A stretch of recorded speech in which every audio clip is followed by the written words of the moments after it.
Hey everybody, Matt Major from Clickstream Studios. Welcome to another edition of Good News York.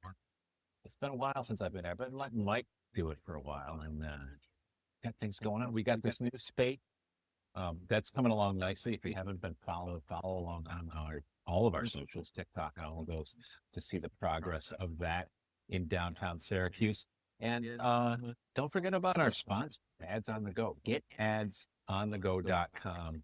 Our man Zach in the billboard truck is the coolest dude in town. I saw our ad recently driving around and hey, make a podcast. Wait, that's our ad. And that was Zach in the box trucks driving around Syracuse. It was pretty cool. But without further ado, we have a guest. This is a great way to start our morning. Her name is Alex, and she is the founder of Salt and Stone Event Company, which just sounds really cool to begin with. I'm just going to tell you that's great for an event company. Alex, welcome to Good News York. Hi, thank you for having me. If you wouldn't mind, let's jump right in. Tell us a little bit about yourself and this event business that we're talking about today. Yeah. Where do I start? So Salt and Stone has been a long process within myself, really. Do you remember Trucks on the Hill? On SU Hill? Yeah. Okay. Yeah. So my grandfather had he owned that plaza. Okay. And then, Funkin' Waffles. And you remember when they were in the basement there? The best location. The best. So that was my grandma's deli. Oh, So my grandfather owned the building, and then my grandma had the deli, and it was a little big, right? It was and then she moved up, and Funkin' Waffles went in, and but so I really I started there, right? And I was just a child, 10, 11, and then I was like 12, and I could be the pickle girl for the deli, right? And I could put the pickles on the plate, and it was a very important job, how you place the pickle to not mess up the sandwich. It's a big deal. And so I started there, and that's when I liked people, and I liked taking care of people, right? So eventually I kind of grew from there, right? I had to go to like high school, and I'd go to college, and then around 19 years old, I had to get a job, but I didn't have a car. So I traveled to different cities, and I knew that there's like Centro systems. And I was like, well, Syracuse has to have a Centro system. We're a city. Why wouldn't we? And that's when I discovered we don't have a very good Centro system, so to speak. But nevertheless, I figured out the bus schedule, and I figured out that I could work downtown. And then that's when the bus schedule kind of picked up. So from Weevil, you had 2 hours. You had like 6 o'clock, 7 o'clock in the morning to get on the bus. And then you had to be back on the bus by about 4:30 to get back to Baldwinsville. So I had to go to work, and I had to finish college. So I went on Craigslist, because that was when Craigslist was cool. And Prano Fresh is opening up. And do you remember Prano Fresh in Hanover? It was right next to Bull and Bear. Okay. And so Mark was opening up Prano Fresh, and I didn't know it at the time. And I said, okay, well, this is great. I can take the bus because they open up early. I'll go to work in the morning, and then I'll go to college, right? Because I went to school at OCC. And so I was able to do that and schedule my classes. And so I opened up Prano Fresh, and then Mark's like, come host over at Bull and Bear. And so I did that for a little bit. And then I figured, well, I was making a good amount of money, and I figured, well, there's apartments above here, lofts. Sorry, lofts. And I said, well, I might as well just live above where I work, and then cut the whole Centro bus out altogether, And so that's what I did. I was 19 years old. I was working at Bull and Bear, and I was going to school at OCC, and I was taking the Centro bus. But I'm from Baldwinsville, and so all that was relatively new. You never really, you're like, it's a different experience, absolutely. Yeah. And so I did that, and I lived in Hanover when I was 19. And with that, I was able to pick up a couple shifts at Empire Brewing Company, and I was a host over there for the nighttime. And then World Martini Bar is in Hanover Square, and so I would cocktail waitress over there. And I really got to just take it all in I think, a relatively young age on my own. You know, Gotcha. I Yeah. was 19, living on my own in Hanover Square, and that's when I really kind of fell in love with the city and the people, and where I really got my grounds and bone structure, you know, Yeah. from that. And I had some really good mentors in the business that were able to kind of guide me. You know, don't do this, don't do that. And I took it all in, and that was really good. I graduated college, and I moved to Miami, which was, and I've traveled all over the Sure. place, Chicago and Denver, and in Miami, I was like, yeah, okay, I'll go to Miami, and I worked there for a little bit, and it is not, Yeah. it is not like Syracuse. A lot of people have that experience. Yeah, Go to Florida. It's better there. Yeah. yeah, I it's did, warm. I it's did that in warm. my 20s as well. Did you? Oh, Yeah, so you, yeah, yeah, 100%. yeah. Yep. But so there was a lot of cool things that Syracuse didn't have, and it just was mind blowing. You're like, whoa, like, what do you mean there's an ice bar? What is an ice bar, right? You don't know. And I lived there for a little bit, and then you always kind of come back, Yep. right? You're like, okay, I like fall, and I do like to see snow. Sure. You know, you really appreciate those things and how beautiful where you live really is. Sure. Absolutely. And so I came back, and I wasn't sure exactly if I was going to stay or if I was going to go. So my mom lived in Miami. My dad still lived here in Baldwinsville. So I came back for a little bit, and I talked to Dennis over at Mohegan Manor, because I grew up there, so I knew him. And I Sure. said, Dennis, I know it's the holiday season. Is there any work I can do while I'm here to just kind of make a little money and hang out? And he's like, yeah. And so I did that. And then I met my husband, and I didn't go back. That's the story. That's the story. That happens that way sometimes. It does. And so I stayed here. I have 4 kids. So I'm done having kids, no more. So, you know, that's when I was like, okay, I'm done having kids, and now I'm in a place where I can build myself where I want to go. And I've worked at Railline for 4 years, and Rob has been really great because I've been pregnant, and you know, so you know, often take me back, and I love Rob. He's great for that, and I really was able to develop myself even more there. Awesome. And there was one day I said, hey Rob, I want to do a craft cocktail competition. He's like, what? Like, yeah, I want a craft cocktail. Can I put one on? He's like, you know, we've seen those done before, and they don't really work, Alex. And I was like, yeah, but it's not mine. It's not mine, you know, and please, Rob. And he's like, okay, you can do it. And that's where I kind of, it was a make or break for me. Either I can do it and pull it Sure. off, or I can't, and I'll accept that. And we did good. We did really good. I pulled in, and I can't tell you how many people that I went to when I was developing this and creating this and building this that said, you know, we've done these before and nobody comes. Yeah. Good luck. And I was like, yeah, thank you. I was like, man, Right. man, you guys, come on, just, Yeah. you know, and, but we got about 120 people in. Wow. We had 10 bartenders bartending. They each had their own station. And everybody, we had a band, Brian from Name Brand Covers. Awesome. He was our solo singer, and he did a great job. And we had some vendors out on the patio. So Railline is a rooftop bar, and then Yeah. it's got a second rooftop on It's top a of really that. neat space. Yeah, it's an incredible space. And so that to me really solidified that I am capable. Like Sure. what I felt inside, I was able to put out forward. And that was when I said, okay, I feel confident to, you know, to do this and go forward with it. Awesome. Yeah.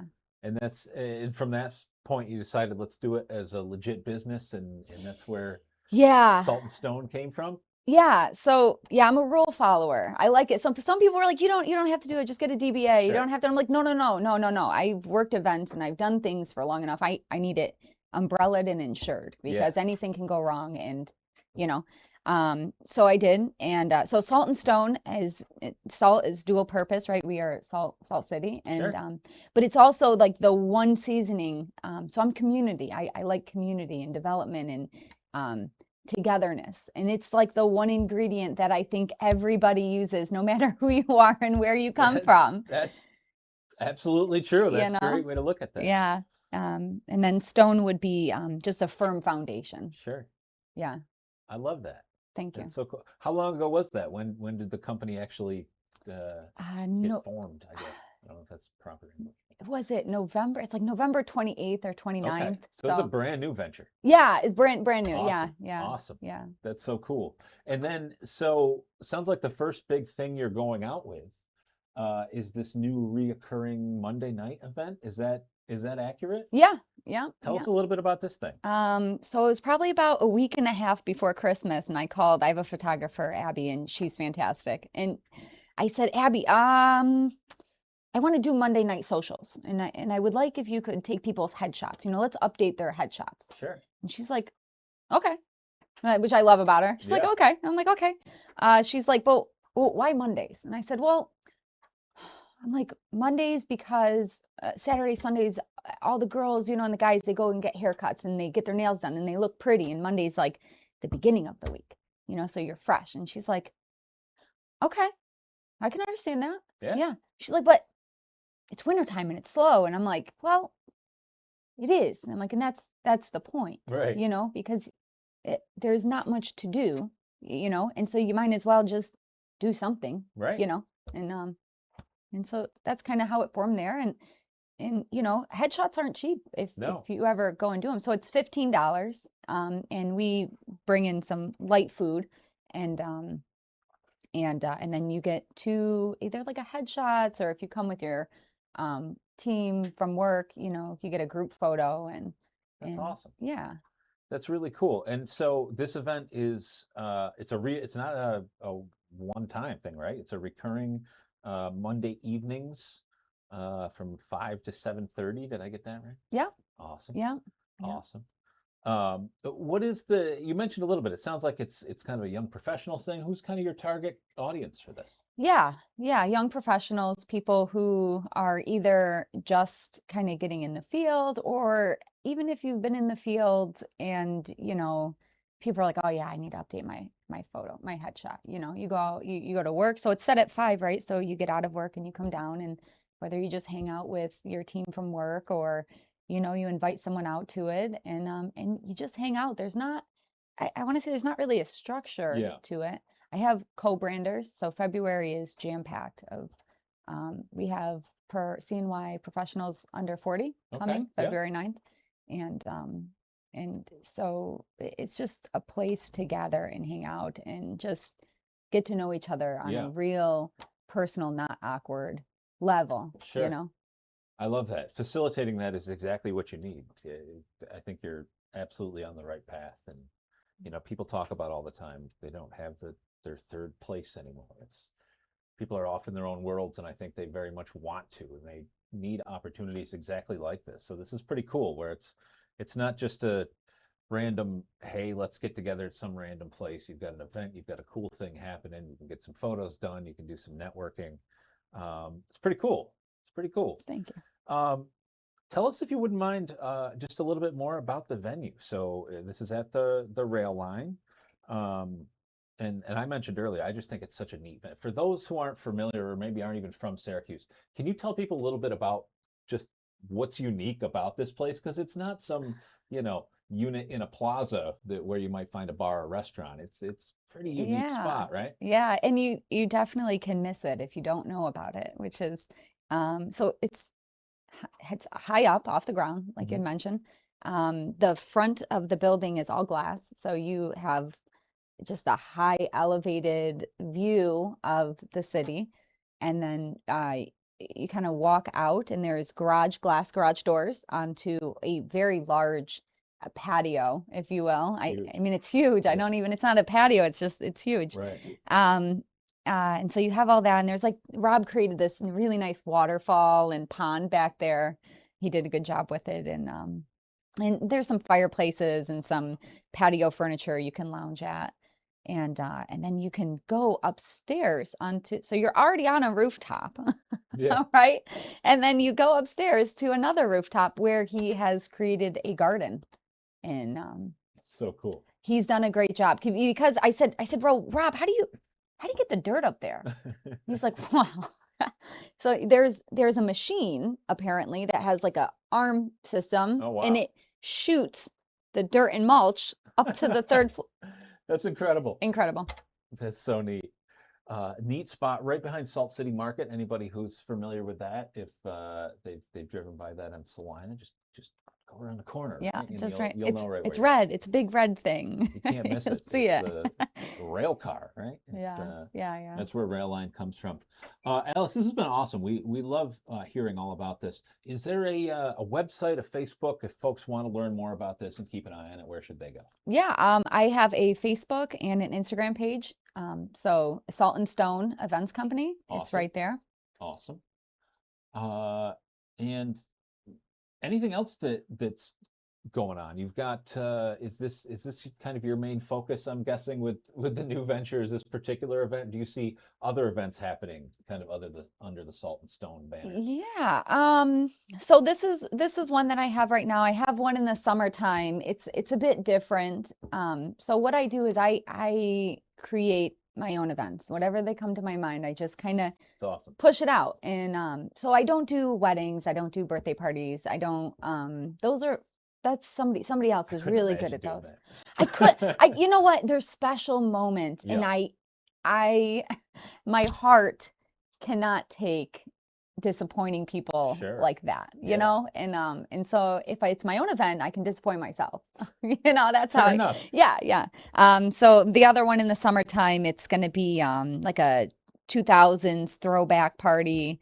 There might be some I'm going to call it water pong because we're not going to put beer in it, but there might be like a water pong competition going on, and we have a DJ, and it's going to be a great time. But for now, that's a far ways away. For now, I just have the Monday socials. Kids these days play beer pong with water regularly. Yeah. Right? Oh, the way you're supposed to do it, you got the ball in the cup, and you're supposed to drink the cup of nasty beer with the pong.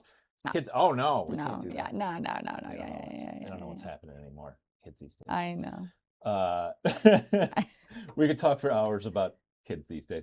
Alex, this has been awesome. Thank you so much for joining us on Good News York and telling us all about this. And also, let's check in. This event is going on through March. Periodically, drop by and tell us a little bit about some of the different things you've got going on these various Mondays. So Absolutely. we'd love to hear more about it. So, thank you for having me. Thank you so much. And with that, we'll be back with some more Good News York. Hello and welcome to Good News York, sponsored by Ads on the Go. GetAdsOnTheGo.com. I am Mike Brindisi with you on this Tuesday. I think it's Tuesday, right? Yeah. Thank you, Danny. Danny Tripodi on the ones and twos over there. It is Tuesday. It is the new year. I am joined by a very special guest today. Matt's not here. Matt's out. I think he bought a pair of snowshoes that he's trying out. There's no snow. Yeah, well, I know, but he's a weird guy. He's not here today, but I am joined by a very special guest. I'm very excited because my mother-in-law is a retired PT professor from Ithaca College. So when I heard that we were going to be sitting down with a physical therapist, I thought, hey, I think I can hang in this conversation. From Mini Milestone Physical Therapy in Cicero, New York, right here in the Syracuse area, Brittany Schuler. It's only one clap, but better than none. Brittany, you are the founder of Mini Milestones Physical Therapy. And when I went on the site and started researching and doing the story, I really enjoyed your story. And I like kind of what your mission is about. And one of the first things I did read up on was that you knew, and this is rare sometimes, you knew in high school that this is what you wanted to do. You wanted to work in the physical therapy field. Was there a specific moment? Was there a person that influenced that? How did that all come about?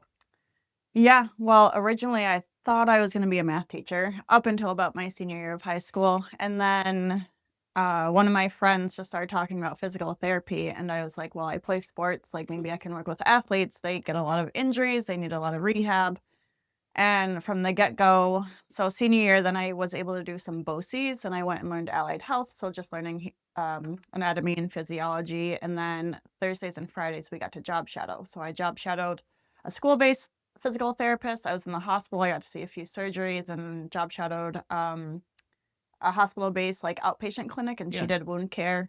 That one was a little crazy, seeing just big open wounds and how they like PTs can dress and do all of that as well, not just nursing. But I didn't obviously go that route. But I wanted to be a math teacher because I always loved numbers and kids. So my goal was always to work with children. But once I got and saw like how they could help people, because that was another like mission I was always drawn to, is just any way that I could help somebody.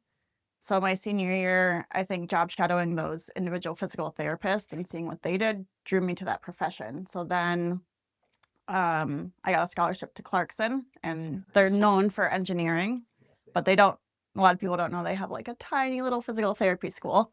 So, and their class was maybe like 21, 24 kids, like, and that was their program was like 24 kids a class. So it's pretty small, and it's all problem-based learning, but that kind of sealed the deal. It was small. They do a lot of like critical thinking and a lot of like self-learning, which is how I learned best. But yeah, once I was able to see the physical therapist, like during my senior year, that kind of like was yep, this is what I can do. I can work with kids. I can help them. And that was pretty much it. And there's still numbers involved. No, There's always numbers involved. we have to count the number by of the way, reps. Yeah, exactly. Yeah. Which, by the way, Clarkson, great hockey school. Side note, I know that. I think because- I went to 1 or 2 games while I was there. Really? I wouldn't tell anybody with only 1 or 2. As long as you went to 1, that's all that Yeah. matters. As you touched on, there are, people when they hear physical therapy, they think of, oh, my ankle hurts and we're gonna go and we're gonna do some exercises. And there is so much more to the field itself. There's a lot of different things, and you specialize in a lot of that, or in some areas, specialized areas. We'll get to that. But first, I want to stick with your background.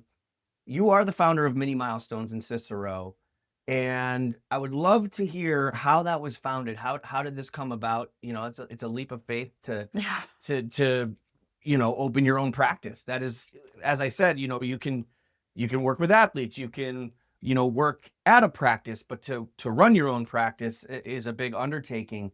Talk a little bit about how it was founded, and also I love if you could talk about the meaning behind the name. Yeah, of course. So I come from a background working in the hospital setting. I started in Watertown, did more like adult acute care. It was very slow, but it got my grounding and confidence in like therapy.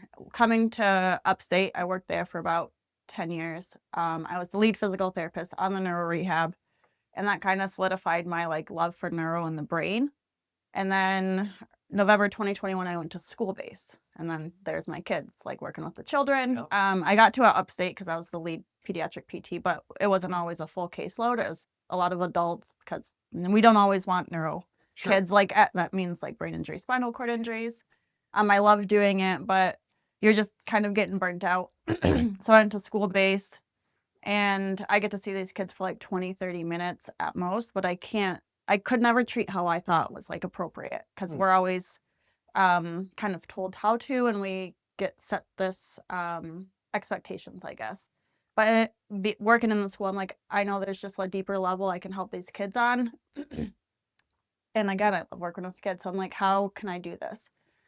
And so I started doing some of it on the side or during the summers, and then I was like, all right, I got to make this like bigger, because I was seeing such change in these kids, and it's just been my passion to like help these kiddos how I can. But Mini Milestones came about with like making every milestone count, even the little ones, because with some of these kids with like drastic diagnoses, you're only going to see small improvements at a time. But those are huge in their daily life. Like just being able to, I had one kid, when he came to me, all he could do was sit, and now he's practically running and jumping. But we first had to like go from sitting to laying down and sitting, like from sitting to laying down, and be like that transition to be able to do that first.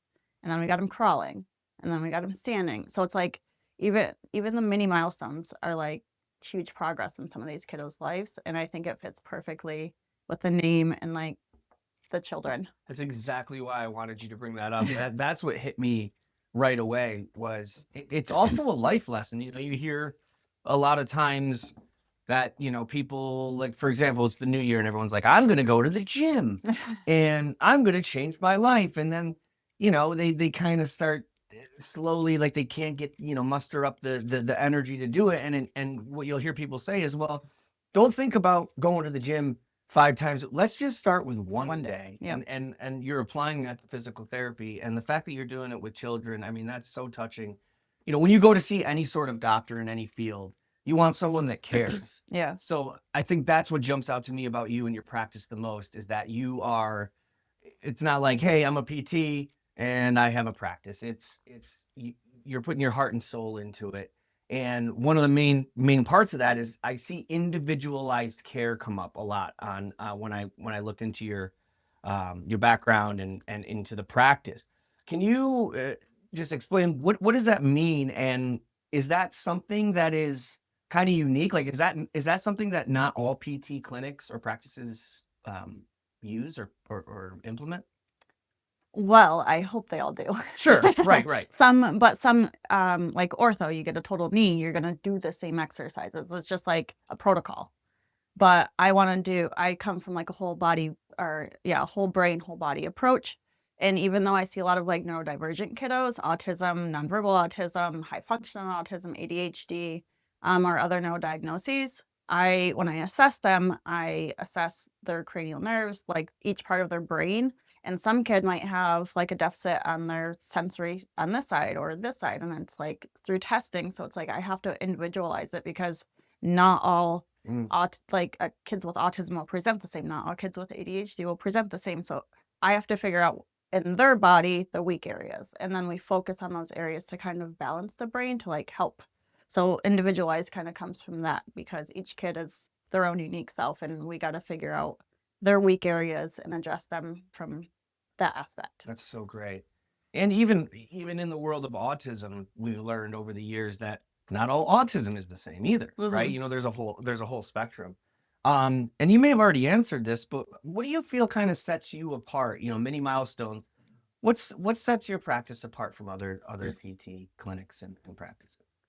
I come from a lot of like cutting edge technology, so I don't just do hands-on. I do a lot of hands-on, like dynamic movement intervention. I'm a level C certified. I don't know if anyone else in the area is.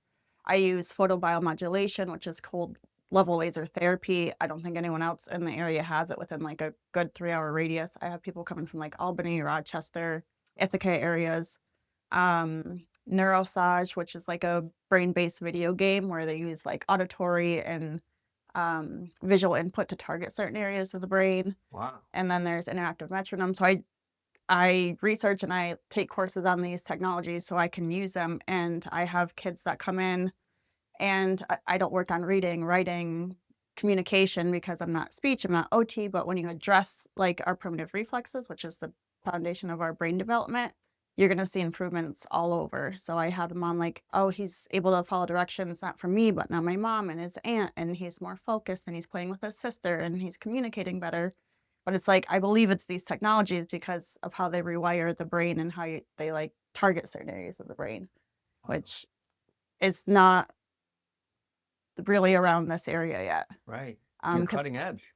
You really are in every Yeah. way. I mean, the practice itself is cutting edge, but you just said yourself that you're constantly researching and using these new technologies and that's awesome. That's it's incredible. And I know obviously you one of your specialties is in the neuro field. Is your practice do everything across the board, or does the whole practice just focus on the neuro side? I have quite a few kids with like developmental delays. So they come in to me, they're not walking yet. Maybe they're not ADHD or like autism or something, but they just have a gross motor delay. I still see them and address them because that still somehow comes back to the brain. Everything comes back to like our foundation development. Because with any kind of like gross motor delay, you might have I think I read somewhere where there's like 100% of learning disabilities stem from a gross motor delay, which is what us as PTs address, is like gross motor movement. And if I can figure out, again, the weak areas, then I can address like the other issues going on. If it's a coordination issue, balance issue, I'm like, all right, that's your cerebellum. How can we focus on that? Vibration plate, laser the cerebellum, do certain like activities and target these areas. So I don't just see the autism and ADHD. I see a, like 0 to 21. I do have a few adults, like a stroke case. I think 95% of my population is peds, but I do see a few adults as well. Concussions, they lost their post-concussive symptoms within like 3 to 4 visits using like the lasers and certain like eye exercises and everything. They got back to full functioning, exercising, running, miles. So yeah, I think it all can stem somehow from some kind of like addressing the brain. But if I was to hurt my hip, because I'm an old man these days, Oh yeah, no. would they be referred to you, or is it mostly the neuro patient? Yeah, no, that is more of an ortho case. I could address it, but I don't feel as specialized in that area or comfortable, because So it is I do send them next door to like Onondaga PT. I'm like, I think you need to go over next door and But you just taught me something, because up until today, I thought gross motor was just something like a mechanic worked on. Gross motor skills. I'm going to write that down. So owning your own practice is a huge undertaking, but there seems to be a lot of challenges in your field. But I think more than that, so many rewards. What are some of the challenges and rewards that do come with owning your own practice? oh gosh. Yeah, Challenges is like the business aspect. I'm sure. Making sure your financials in order, marketing, which I haven't really done. Everything's been word of mouth. I've been full. You're here. Yeah, This is exactly. a step. This is a mini milestone. Exactly. See what I did there? Mini milestone.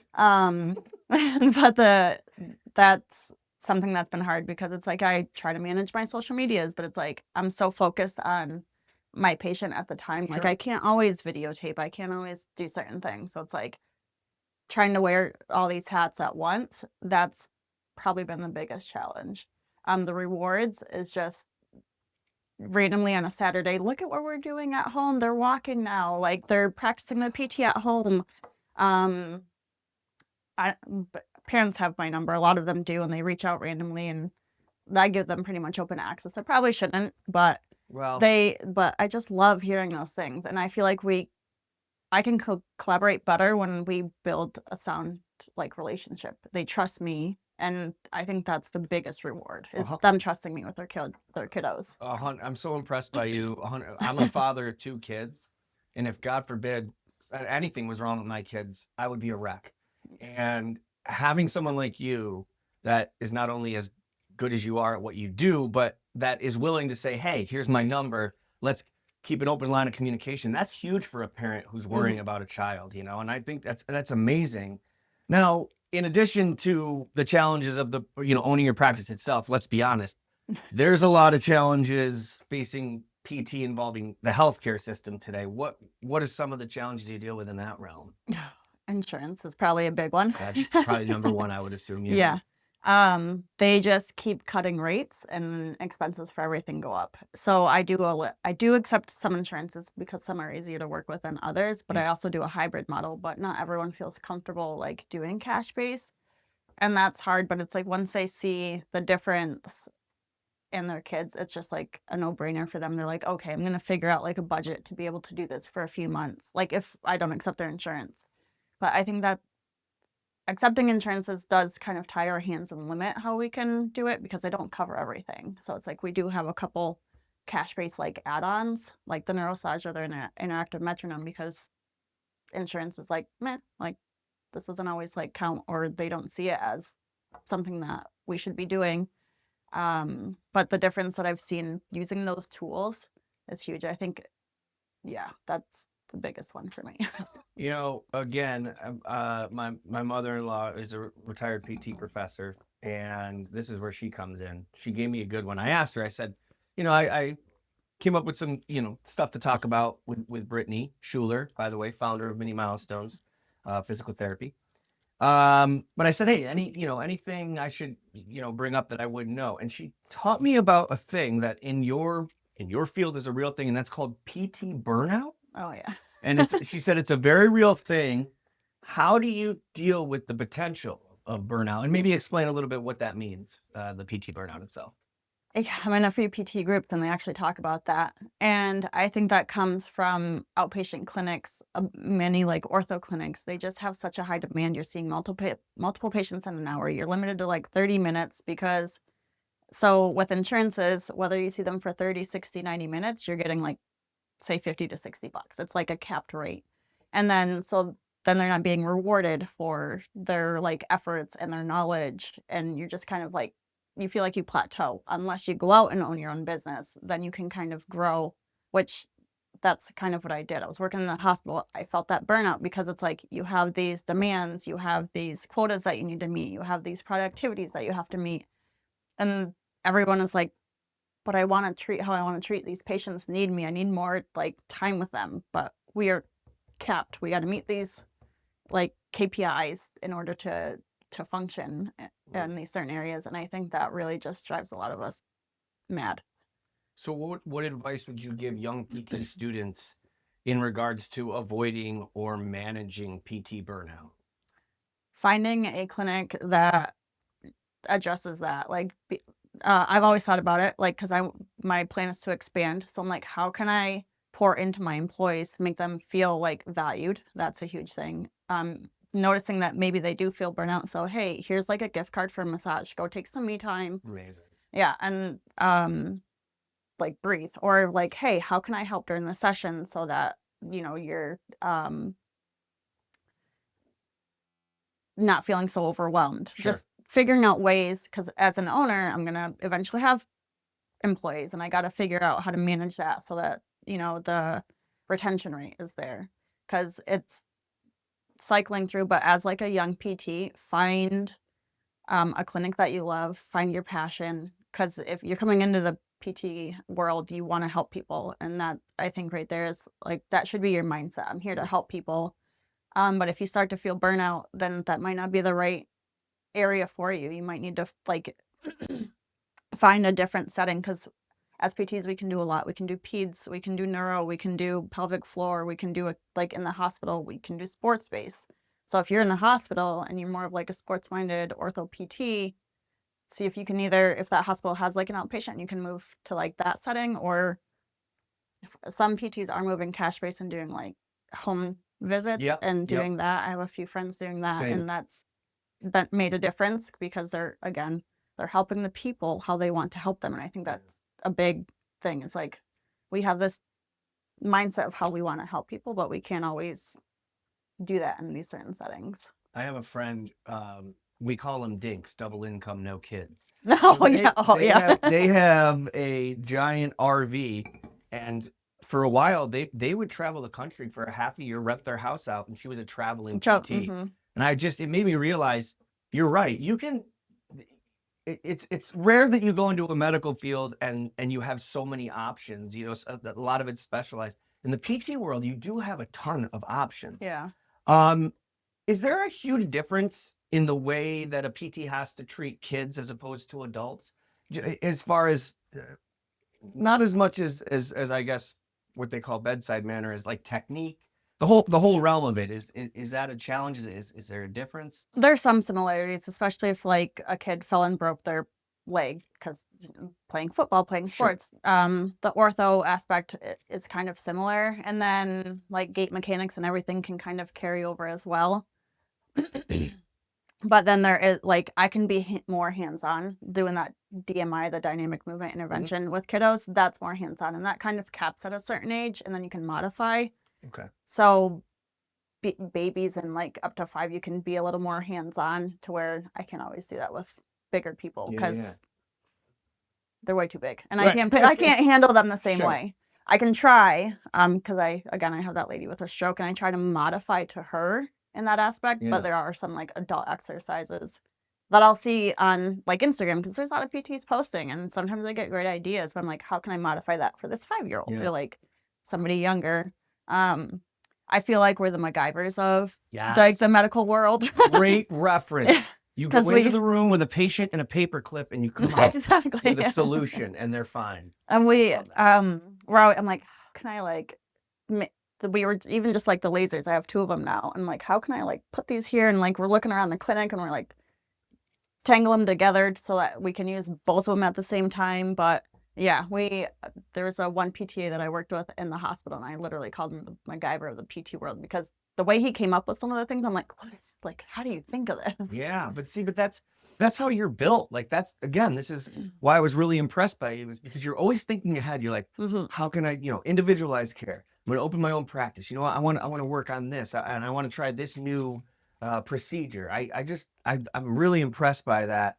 As far as the difference between treating kids and adults, education wise, was that something? No, It's the same. Yeah, Same. we all Okay. have, so it's either 6 or 7 years of schooling. We all have our doctorate now. So we're a doctor of PT. But I am like a board certified neurospecialist, brain injury specialist, and clinical primitive reflex specialist. So it's like you can specialize in things. So if you can be an ortho specialist, you can be a pelvic floor specialist. So after school, you can kind of specialize a little more, but coming out, we're more of like a generalist.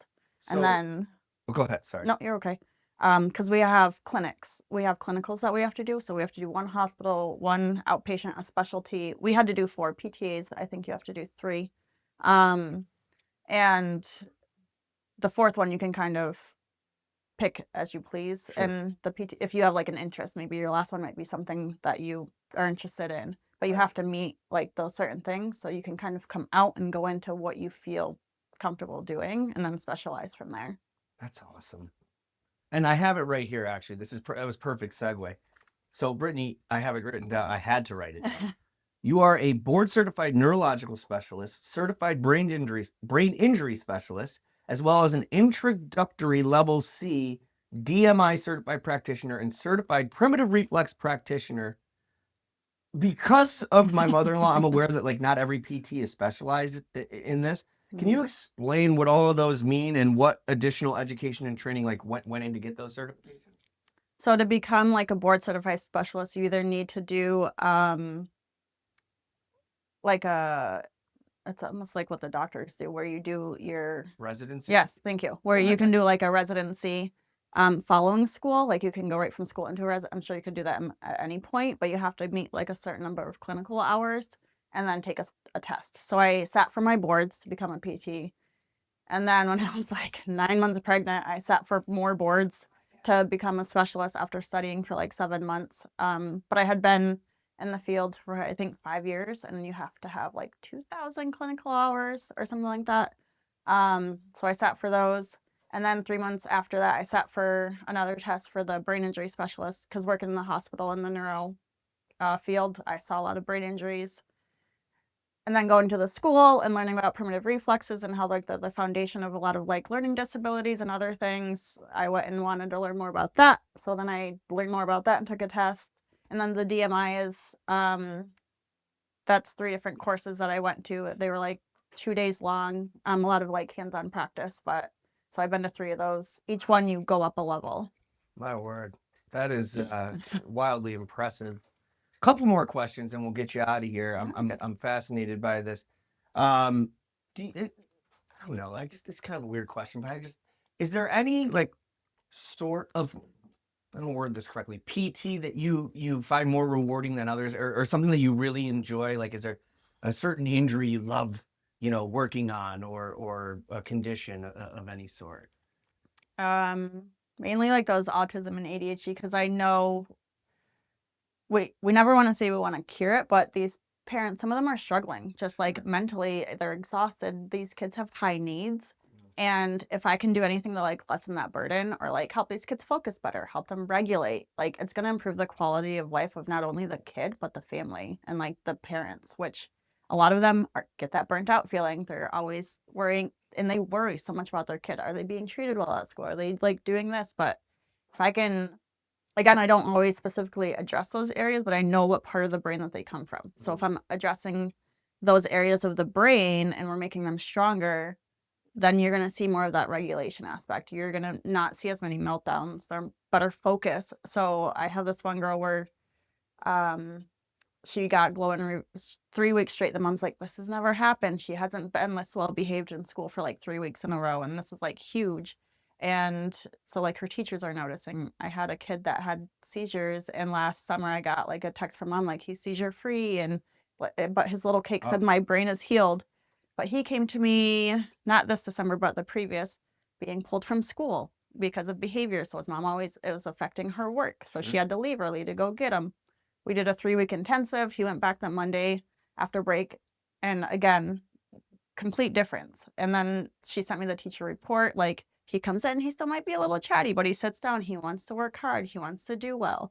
And he's like, not behavior. So what's that mean? He's doing better. Teacher is able to like manage and teach better. Mom isn't having to leave work. So it's like, it's not only the kiddo, it's just, it like bleeds over into like other areas of their life, which is huge. It's as rewarding as it gets. Yeah. You know, it's rewarding when you help someone up the stairs. Mhm. You know, as a human being, I mean, every day of your life, you're changing people's lives for the better. And do you find it hard to separate work from home, because you're really dealing with people on a personal level, and obviously you can tell you have a huge heart. You have to do what you do and the way that you do it.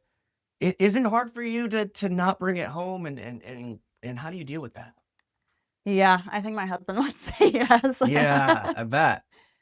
Because he again, having like that access, and I need to be better about setting boundaries. Like, all right, between like 4:30 and 9, like, don't take any calls or texts from patients, and like wait till the kids go to bed. And Boundaries, yeah. yeah, and I think that's the biggest thing, because I want that relationship and I want them to be able to do that. But self-wise and family-wise, I do need to be better about that. Because that's PT burnout too, in a way. Yeah, correct? Yeah. yeah, just that open access, and just that mental power of always like, oh, I see the text, like I got to do it now. But people can wait, and I just need to be just need to learn that. I get it.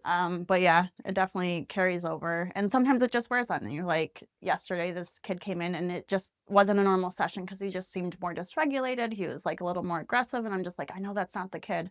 But by the end, he was like cuddling me, and I was able to like sit there and do this. And I went out to the waiting room and was chatting with mom, and he just had his head in my lap, and so I'm like playing with his hair, like I'm talking to her about telling her how it went.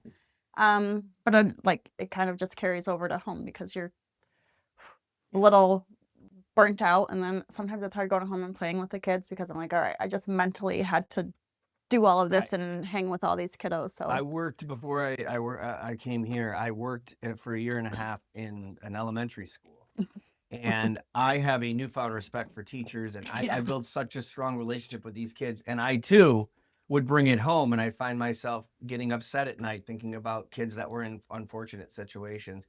But I also remember I caught myself being very short with my kids sometimes, not like mean or yelling, but where I would normally be like chipper and ready to go outside. I'm like, I can't, you know. yeah, And it is, and that's a real thing. You know, yeah. it does affect your home because you're around kids all day, and you can't, you know, muster up the mental energy. Last question. Was so you kind of already mentioned a little bit. I'm sure this has happened. Is there a moment or moments where you had a patient where you thought this is not hopeless, but there's not much we can do, but and you just saw a miraculous turnaround? I mean, that's a few of my kiddos, because the one that is walking and running now, like they come in with a grim hope. Like the doctor said, he had like almost like a brain injury from less oxygen at birth, and they always do this thing. So I'm like, okay, like, can I really do that? Like, it's that imposter syndrome. It's like, can I really do this? Can I really make a difference? But we have to appreciate those mini milestones. So when he came and he did that week intensive, and then we got him going, like laying down and sitting by himself. Okay, we're getting somewhere. And then a few months later came back for another intensive. Then I had him crawling with like the first 2 days, and I'm like, okay, so maybe he can be a little more mobile. But you just get like, are these doctors right? Like, am I like am I taking on too much? But I'm seeing like all these changes, and like that it is possible, even with like these nonverbal kiddos. They, with the low level laser therapy that I use, the parents come back and like, I don't know what's in those lasers, or if it was those lasers, but like these last 3 to 5 days, their behaviors were better. And I'm like, Give me those like, lasers. yeah. Can I borrow that laser? Pretty much. Brittany Schuler, you're amazing. Give me the plugs. Plug your business, whether it's a phone number, some sort of event you have coming up, email, address. Give us the plugs. All right. So you can contact me at Mini Milestones ppt@gmail.com. You can set up a free phone consult. We can chat about how I can best serve your kiddo. And then usually we go right into an evaluation, and I let you know where the weak areas are, how we can best address them. We do intensives for quicker results. So that's like 1 to 3 hours a day for every day for 1 to 3 weeks, whatever can kind of fit into your schedule. I do accept some insurances, United Healthcare, Excellus, MVP, Cigna, Medicare, because I do see a couple adults. And then the other is cash based, in which you would get super bills, and then you can submit them to your insurance if I don't take them and get reimbursed yourself. And where are you on social media if you are? Instagram and Facebook. Instagram. You can do it. I know. Like Dr. Shu, the brain PT, DRSCHU, the brain PT, and then Mini Milestones Physical Therapy on Facebook. We'll make sure that when we put clips out in the episode, we'll tag you and all that. Brittany Schuler, founder of Mini Milestones Physical Therapy. Some call her Brittany. I call her MacGyver. Thank you for coming on Good News York, sponsored by Ads on the Go. Get adsonthego.com. Honestly, you know, you're not just a physical therapist. Your story is fantastic, and thank you for sharing it with us. As a father and just as a human being, I appreciate how much you don't treat it as like I'm going into work and it's a 9 to 5 thing. You really do care about your patients, and it really shows. So thank you for joining us. Again, Brittany Schuler, founder of Mini Milestones Physical Therapy in Cicero, New York. Stick around. Matt is coming up. He's got a great interview next on this Tuesday edition of Good News York. You can follow us at Good News York, goodnewsyork.com, and you can follow me on socials at Mike B TV. I'll see you tomorrow, but stick around for Matt next.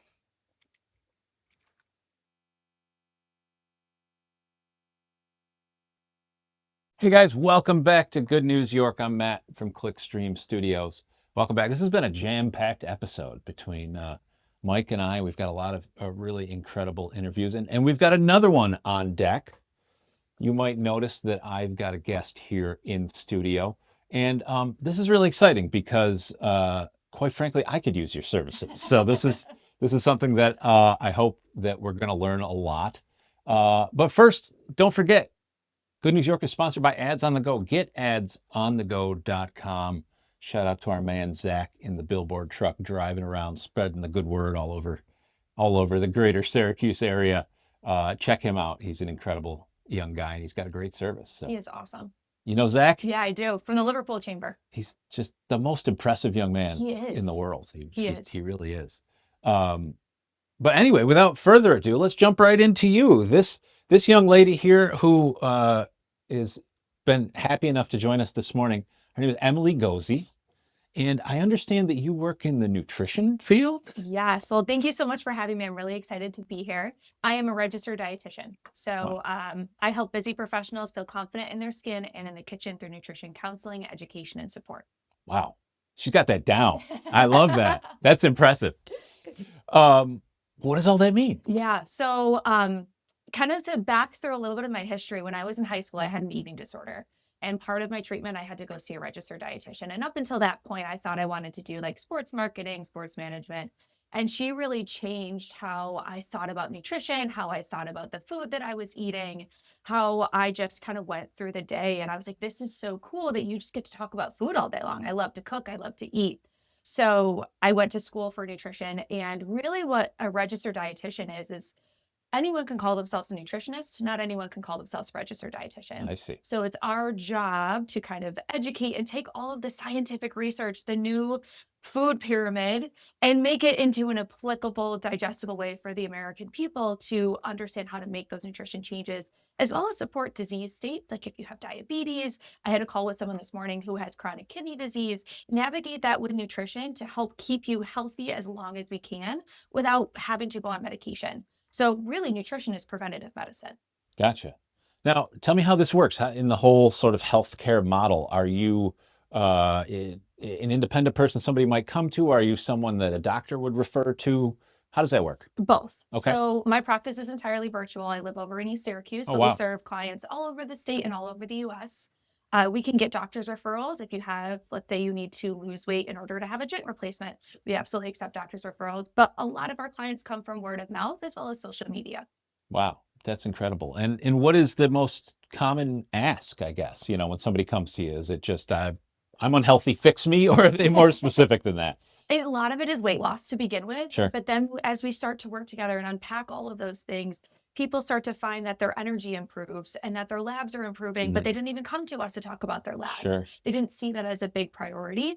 And that's really the beauty of working with a registered dietitian, is that we're not just focused on that one piece. We really take your health into that whole picture to help you feel your best. And what also can be translatable over the next 90 years, not just the next 90 days. That's really, really incredible. So there's so many things to dive into here. First and foremost, just some basics. So who do you work with? Age ranges, things like that. So most often we work with individuals between the ages of like 30 to 65. We have some outlier clients too, some ambitious clients where they just get out of college and like, I want to take care of my nutrition and my relationship with food now. And I have a client who is 83 and she's just so fabulous and fun to work with. She tells me about her mermaid classes that she goes to. Wow. I know. So a good variety of clients, both men and women. I would say a majority of the people that reach out to us are women. Maybe that's because I'm also a woman where they just feel more confident and comfortable, but we do have a good mix of men clients as well. I don't do active eating disorders because you really need to be specially trained in eating disorders to be able to help somebody. But if you had a history of eating disorders or disordered eating, we absolutely can help you. Wow. Is there, obviously so many things are custom and personal to each individual person, but is there sort of like a very common go-to that you start with the majority of people? Yeah, that's a great question. I always start with building the plate because we are not taught nutrition in school. Research shows that we're spending less and less time on nutrition education, that kids need at least 50 hours of nutrition education each year. They're getting 8. So very disproportionate, and no wonder we have all these health issues on the rise. So we always start with like, how am I building a plate? What should I be looking for? And I like to use an acronym called PCC. So we're looking for protein, we're looking for carb, and we're looking for color. Those are those 3 things where if we have those on our plate, and then we'll work on portion sizes and slowing down and listening to your body. But if we have those 3 things on your plate, you're most likely going to be able to get the fiber that you need, the antioxidants that you need, enough protein in, and having that good balance too, where it might not just be a full plate of pasta. You're also going to be getting the protein that keeps you feeling fuller for longer, and then the fiber too that helps to reduce disease risk. Wow. That's incredible. Is there something that, I'm trying to think of the best way to phrase this question, I guess, is there something that people overdo the most, or is there a real big culprit that everybody's battling? That's a great question. I think protein is almost getting a little overplayed right now. We need protein. Sure. Absolutely. I abide by, I do agree with the dietary guidelines that just came out of 1.2 to 1.6 grams per kilogram as that recommendation. However, we don't need protein in everything that we eat. You can just have regular popcorn. It doesn't need to be protein popcorn. The protein chips, not good. They don't taste great. So realizing that not everything has to be protein-fied. We do need those other macronutrients. And then also, I'm seeing more and more people with very high intakes of sugar-sweetened beverages. So lots of soda, lots of sweet tea, lots of juice, where those things will have some nutrients for us, but we're better off not drinking as many of our calories and really trying to look at that majority of our calories coming from the food that we're eating versus what we're drinking. That's incredible. If you could, can you talk a little bit more about sugar? Just because I personally have found that it's a horrible addicting drug that has done bad things to me over my lifetime. And it's interesting, like you mentioned, new guidelines have shifted a little bit, putting some focus on, hey, less sugar. I feel like maybe for the first time they're really telling people that. But just kind of, what is your opinion overall? Is it as bad as I think it is? Is that overplayed? How do you feel about that? So we have to understand that sugar is part of like the carbohydrate umbrella. Sugar just means simple carbohydrates. Sure. So the sugar that we get in carrots or apples, it's going to be better for us because it's not like they're pumping a syringe full of sugar into the apple to make it sweet. When we have those types of sugars, there's more fiber, there's vitamins, there's minerals in there. However, when we're eating candy, we're eating cookies or cake, those things, we're not getting heart healthy fats. We're not getting fiber that help to keep us feeling fuller for longer. Those also help to slow down digestion. So if we're having, let's say, a piece of cake and there's no other protein with it, like a glass of milk, that's why you put glass of milk with Oreos. They also taste good together too. But having that cake on its own, your blood sugar level goes up and you get this energy burst of like, oh, I feel really good. You get that like high feeling. Yeah. Then your body shoots off insulin and it comes crashing back down again. And you get that tired, lethargic, off feeling of like, well, I guess I need more sugar. You might not be having that conversation with yourself, but your brain is thinking it. Yeah. And so then we're having more of those cravings. So we can get on this roller coaster of like, I have it and then I feel like crap. And then I have it again and I feel good. So if we can get off of that roller coaster, you're going to feel a lot better. But it's all about like what we can pair those things with. So like maybe if you really want the chocolate, we could do like chocolate with a handful of almonds. If you really want the cookie, maybe you're having that cookie with the dinner. That also is a great source of heart healthy fats, proteins, and fibers that help to slow down digestion so that you're not feeling ravenous in an hour and you're not feeling that energy bottom out where those cravings start to creep back in. Wow. This is great. It's the best interview I've done in weeks. I'm learning so much. This is phenomenal. If you could take us just a little through kind of the process of when you work with somebody. So we'll say I come to you and I say, Emily, I'm a mess. Where do we start? Yeah. So we'll do an introductory call together. We'll go over your goals, what you're looking for. I like to say to my clients or potential clients, tell me your nutrition history. And they're like, I could go on for hours. I'm like, that's fine. I've got time. I want to know. I want to know what's happening and going on. So we gather kind of that data and then we go over like, okay, here are the options. If you're going to work with us one-on-one, if you want to join our membership, if you want to join our group program, we figure out what might work best for you, your budget, your time constraints. Then after that, if they're working with us one-on-one, we have them fill out our nutrition assessment form. So that goes over our health and nutrition history. They can send over their labs to us. They send over medications, supplements. They talk about in that form their relationship with food. So maybe you grew up in a place where you might have been food insecure and you weren't allowed to have really good, or there wasn't the ability to have really good nutrient-dense foods.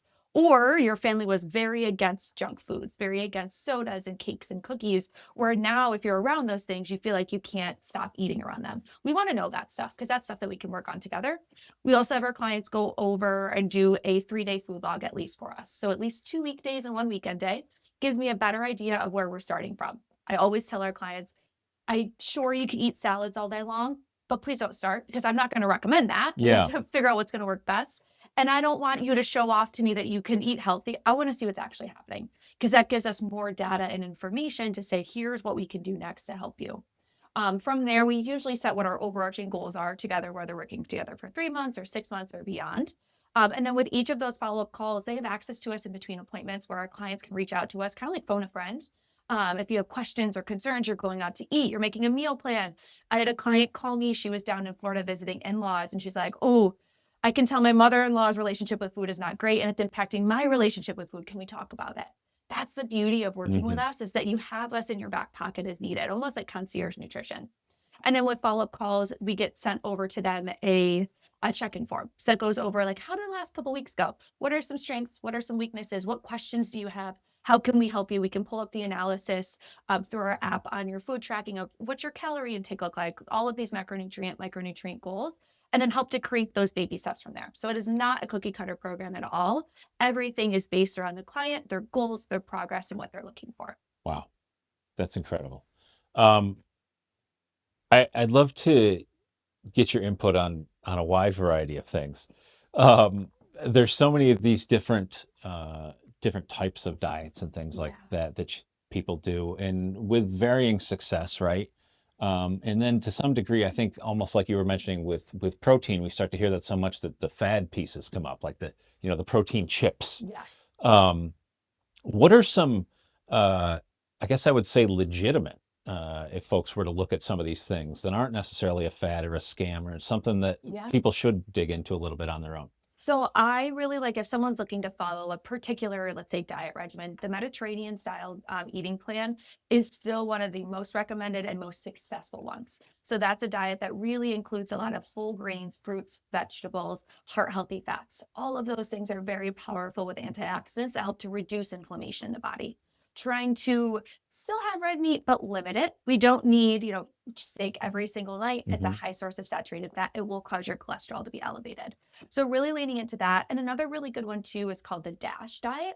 It is the dietary, I don't remember what the acronym is, but it's to stop hypertension. I see. So many Americans have hypertension. I think the statistic is almost 50%. And so this whole diet goes through trying to get you to eat less of the processed foods that have more sodium, that have more saturated fat, that's going to have that direct link to your blood pressure levels. Wow. You mentioned processed foods, and that was something that I wanted to talk to you a little bit about. People say that, that's one of the biggest problems is we eat these processed foods, and even a lot of these processed foods in America that they don't eat in Europe and other parts of the world. And people will say just eating the same types of things in other parts of the world, they come out a little healthier. Do you find, is that true? Was that sort of a wives' tale, or what are your thoughts on kind of those standards that we have here versus other parts of the world? So every country will have their own kind of same thing, the dietary Sure. guidelines for Italy, Germany, all of that. A lot of it is based off of, let's say, international research. I know a few of the dietitians that lobby with Washington, and they actually aren't against the sodas because this one woman, she's also a registered dietitian. She had a food pantry. And before, she's very against a lot of these processed foods. And then she was talking to a family that said, well, I don't have any money. The only money that I can spend on groceries is the food stamps. And the soda that I give my kids keeps them feeling fuller for longer because of the carbonation. So there are absolutely flaws in there. And I think when we look at what other nations are doing with as far as like reducing pesticides, absolutely great. Reducing artificial flavors, artificial colors, sweeteners, absolutely great. I think still a lot of the food industry, Pepsi-Cola is paying a lot of money to have their stuff kind of be on the food pyramid and to be endorsed. Sure. So money absolutely talks, and there are lobbyists for a reason. I think we have to look into how can we make some of the foods more affordable for people to eat in those fresh foods. And I firmly believe that eating healthy foods doesn't have to be expensive. You don't have to be getting the fully prepared and cooked, let's say, pulled chicken that I got from Wegmans the other day, when you can get a chicken breast for $2 or a pound of chicken for $2.50, and you can make it yourself. Sure. The bag of Frito scoops that I had to get for a pimento cheese dip I made last week was $7. You can get so many fruits and vegetables for that amount of money. Yeah. So trying to look at it in that perspective, and then also remembering too that all of our food is processed. There is nothing that we take that is out of the ground that you eat it right away. So we are going to have some of those nutrient losses. I think it can be better as far as monitoring what's getting put into our food, the amount of sodium, the amount of artificial things to keep it lasting longer. We really should be paying attention to more of those things. But I think we have to catch up on how can we educate people that eating healthy doesn't have to mean that you're sacrificing flavor and you're just eating raw carrots all the time. So absolutely, I think with the international standards, I think it's starting to creep into the US where, there was a red dye number 3 that was banned last year. I think that takes effect in 7 years. There's absolutely more work to go, but I think we need more of that nutrition education around teaching people that healthy eating doesn't have to be expensive and you can still make nutrient-dense meals and not have to rely on, soda to kind of fill your kids' bellies. Yeah. Yeah, I hear you.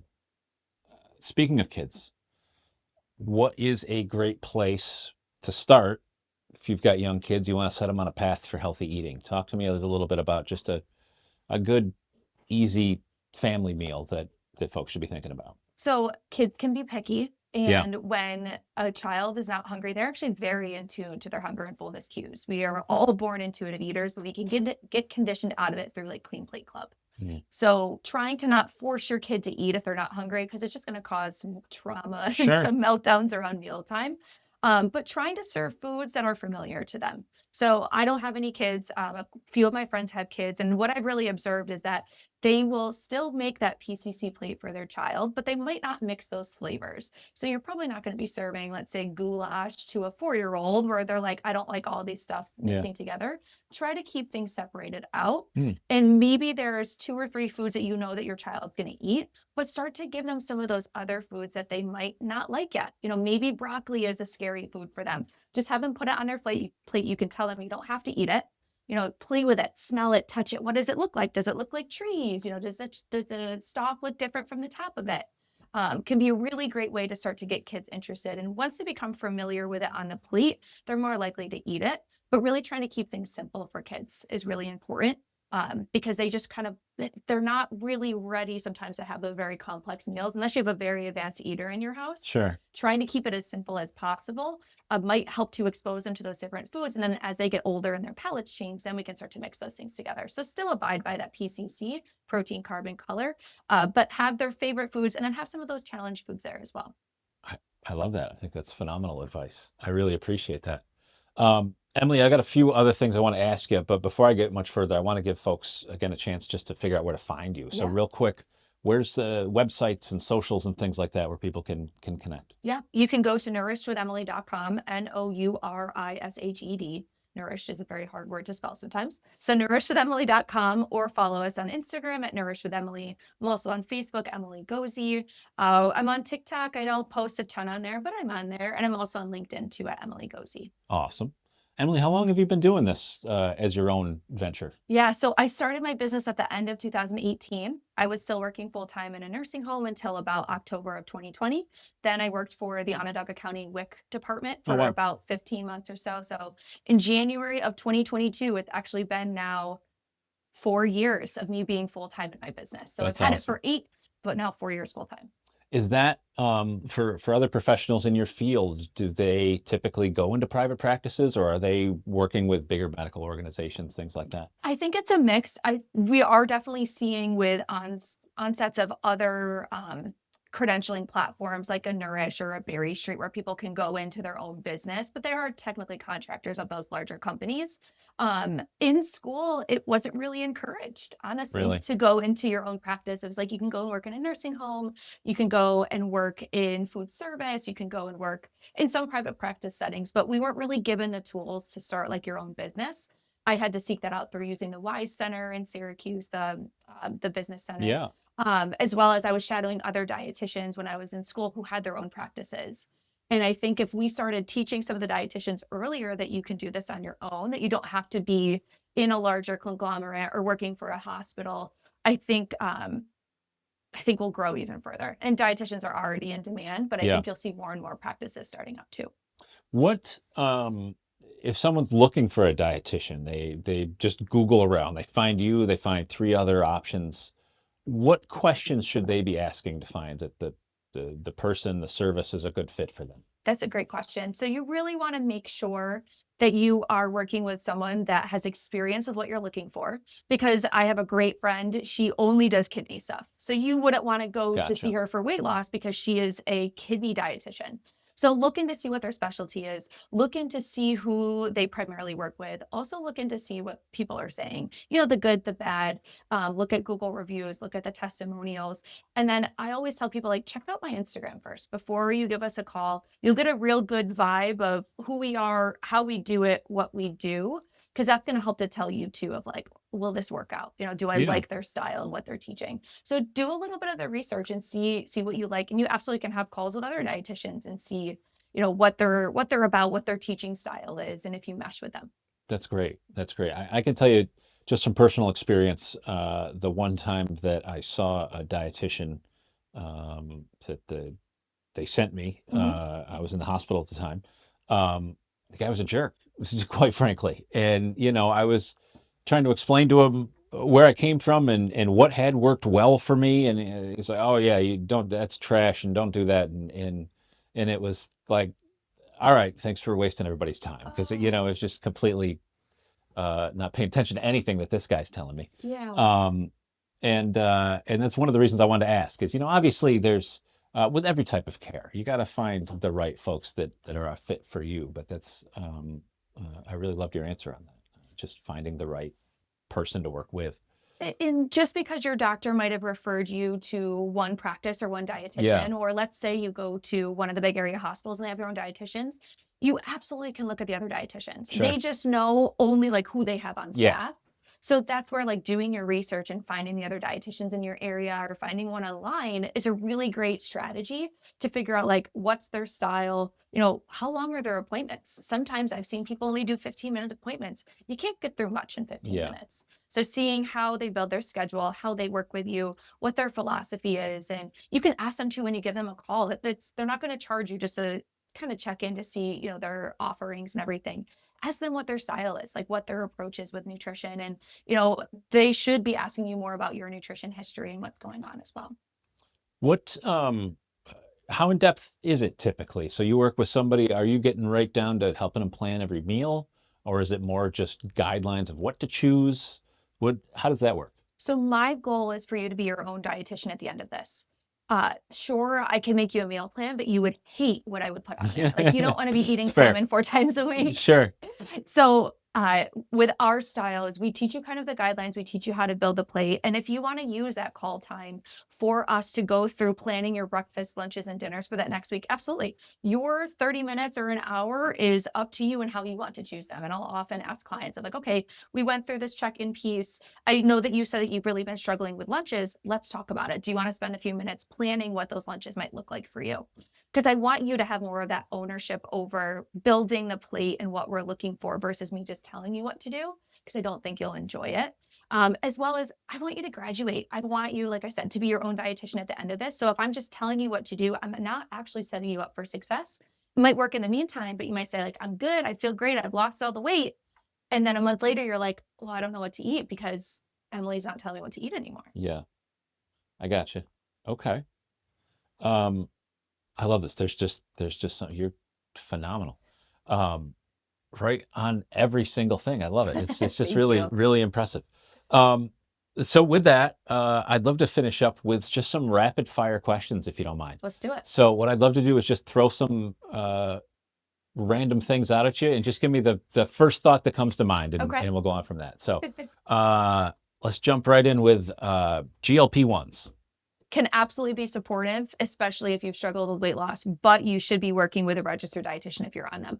Okay. Because we don't want you to lose all your muscle mass. Your muscle mass is your metabolism. Many people are just taking the medications, not changing anything with their lifestyles, nutrition, and support.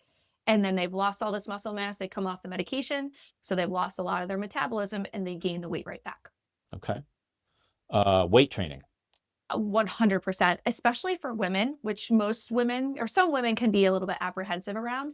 Women have that increased risk of osteoporosis. Weight training is how you reinforce your bones and help to prevent osteoporosis. Plus, strength training is how you change body composition. You will not get chiseled and very defined and strong from just doing cardio. Gotcha. Okay. Keto or low carb diets. No? Not my favorite, because your brain and spinal cord do need carbohydrates to be able to run efficiently. Most people are successful on keto because they've cut out a good chunk. They're in a calorie deficit, but it's very hard to stick with for the long run. Also, too, we do see increased risk of high cholesterol, high triglyceride levels with eating a very high fat diet. Most people are not doing a true keto diet. They're just eating a high protein diet. And proteins very easily can get turned into carbohydrates through a process called gluconeogenesis. Wow. So they're not even actually in ketosis. They're not having those ketones in their body because their body is using proteins for carbohydrates. Wow. Okay. I was going to ask you a Mediterranean diet, but you already talked to us about that. I love that is the go-to answer Yes. for everybody still. I guess I will say favorite Mediterranean meal. Oh, I love a good gyro. All right. It might be a little bit higher in fat, but we love to go to Baghdad and Salt City Market Yeah. and get like either a gyro salad or the gyro hummus with the pita chips or the pita. Really, a gyro is a perfect sandwich. You've got the carbs, you've got the protein with the lamb or whatever you prefer, and it does have a ton of vegetables in there. So it's one of my favorite dishes. All right. I'm going to hit you with kind of two at once. Juicing in general, and then juice cleanses. So juicing, it depends on what you're using it for. You do lose all the fiber when you're juicing things. So it's not going to have that effect of like eating an apple and your blood sugar is going to slowly come up and come back down. When we're just having the juice, it's just carbohydrates. So it'll spike and then come back down. So I try to tell people to use it sparingly, just even with any juice, whether they're juicing it themselves or not, but you can get vitamins and minerals out of it. Juice cleanses, not my favorite. Basically, you're just paying for a really expensive 3 days of diarrhea. Not worth it. Fair enough. Fair enough. The last thing that I will ask is gym membership versus exercise without a gym. It depends on what you can stay committed with. And that's what I've been telling my clients these past couple weeks is what do you want to do? Or if you like strength training, then absolutely get a gym membership or build your home gym. But if you don't know what you like to do, you don't know if you want to do weight training or you don't know if you want to do Pilates or spin class, like try that stuff out. Many gyms will offer that drop-in rate where you can go and see a class and try it out and see if you like it. There's also so many free videos on YouTube where you can try out many of those modalities without having to pay for a gym membership. But the nice part is your insurance typically will help to cover the cost of a gym membership. So always give your insurance company a call and ask them what that gym benefit is. That's a great tip. That's an absolute phenomenal tip. I love that. Last one. Favorite cheat, dessert, something you shouldn't recommend. So I am a sucker for some Fresca. Yeah? Oh my gosh. So diet soda is not the best for us because it does have aspartame. Aspartame in high amounts can accumulate in your liver and cause liver changes. So we try to keep it at a minimum. But I love a good Fresca, especially on the golf course. My husband and I like to golf or just sitting there at the end of the night with our like little 8-ounce cans. If it's not that, it's probably one of the desserts that either of my parents have made, whether it's like a mousse cake, it's cookies.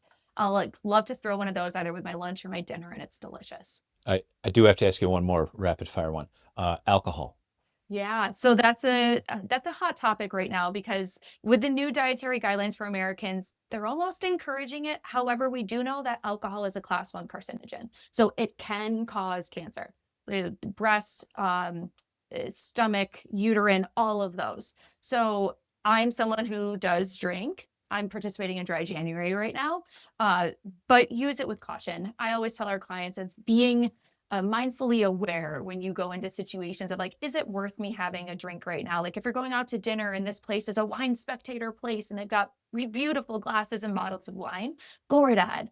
But try to be mindful of that relationship with alcohol. Try to limit it as best as you can because it doesn't really help us with our health overall. Yeah. What about the old, I guess the old wives' tale of one red glass, or glass of red wine a day sort of thing? Is there any genuine benefit to something like that? There are tannins in it, which can help with heart health, which can help with reducing blood pressure level. However, you can also get those same tannins from having dark chocolate. You can also get those same tannins too from having something like a kombucha or eating fruits and vegetables. So while there is a little bit, we still have that risk of, it can increase that risk of cancer. Okay. Wow. We learned so much in a very short period of time. This is incredible. I love this. Emily, Nourished with Emily is the business, is also the website, right? Yes. Where folks can check it out. What else should we tell people? Yeah, we have a group program that's kicking off on January 26th. This is capped at 10 spots. It's 6 weeks long. So it's our weight loss and healthy habits group program. There are 10 sessions. 8 of those are educational sessions. 2 of those are community calls. You have access to a dietitian in your back pocket. You get a call with us included over that time. There are payment plans available. So we'd love to see you inside of our small group program that's kicking off on January 26th. That's awesome. That's awesome. All those details on the website. Join that. Get healthy.